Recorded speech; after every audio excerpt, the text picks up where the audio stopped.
All right, today we are breaking down one of the most audacious and complex military operations in modern history. We're going to get right into it and figure out how Operation Epic Fury was even possible. So let's just start with one single staggering number: 900. That is the number of precision strikes they carried out in just the first phase of this thing. 900 different targets. And the time frame for those 900 strikes? Just 12 hours. If you do the math, that's about 75 strikes an hour. More than one every single minute. And they kept that pace up for half a day against a country that was supposed to be heavily defended. Which, of course, brings us to the big question, the one we're here to answer. In this day and age, with satellites everywhere, with integrated air defenses, how on earth did an operation this huge achieve such total surprise? To really wrap our heads around the scale here, we have to put it into context. Military historians are going to be studying this thing for decades, and for a really good reason. This wasn't just a tactical win, it was a total game changer. I mean, that quote puts this operation in some pretty legendary company. But what really makes it stand out, what makes it almost unbelievable, is that it happened now. In our modern world of constant surveillance, where everyone has a camera in their pocket, keeping a secret this big should be impossible. So let's break down how they pulled it off. The first piece of the puzzle isn't about weapons at all. It's about intelligence.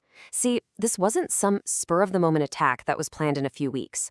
No, this was the final act of years, maybe even decades, of painstaking information gathering. You just don't come up with a list of 900 verified targets overnight. What you're looking at here is a massive, multi-layered intelligence effort. We're talking agencies like Mossad and the CIA spending years building this giant, comprehensive database of every single critical piece of Iranian infrastructure, everything from command bunkers right down to the houses where key scientists lived.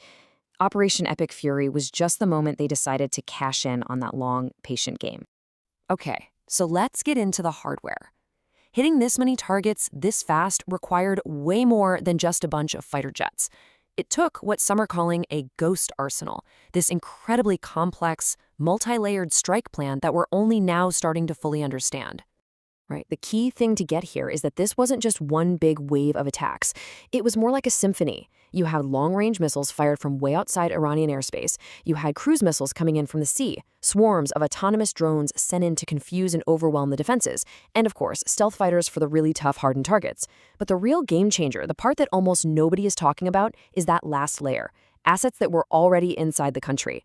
And let's be really clear about what that means. We're talking about sabotage teams and advanced drones that were literally smuggled into Iran maybe months or even years before the first missile ever flew.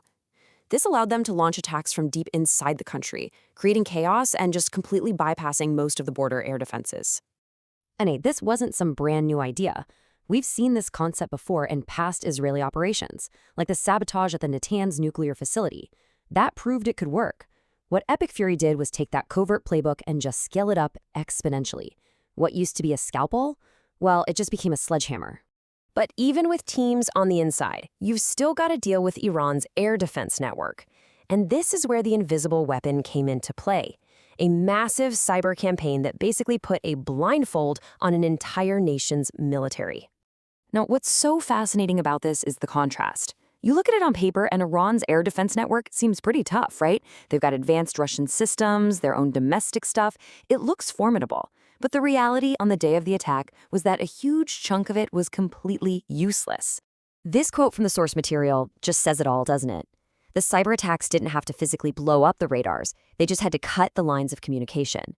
By flooding or severing the networks that connect the sensors to the shooters, they turned a sophisticated system into a bunch of isolated, useless parts. I mean, a radar that can't talk to a missile launcher is really just an expensive piece of junk. So now we have to shift gears a little bit because for all its technical brilliance, an operation of this size is never clean.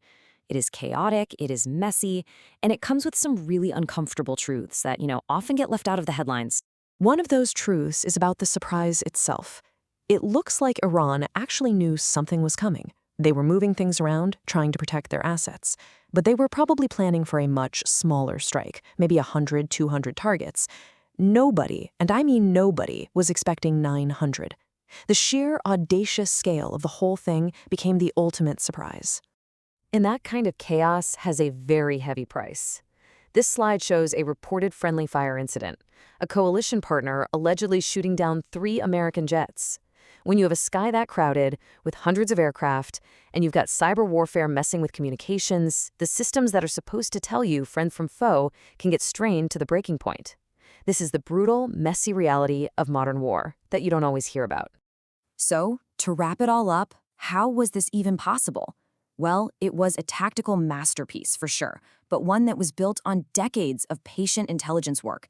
It perfectly synced up a devastating cyber attack that blinded the enemy with an incredibly complex, layered physical strike. And that strike used everything from stealth jets to assets already hidden inside the country. And the final ingredient? An audacity of scale that in itself became the ultimate weapon. In the end, Operation Epic Fury really has changed the math of modern warfare. It proved a whole new playbook is possible, one where cyber warfare, covert ops, and overwhelming force aren't separate tools anymore, but a single, perfectly integrated weapon. You can bet every military planner on the planet was taking notes. Which leaves us with one final, pretty unsettling question to think about, now that this playbook is out in the open.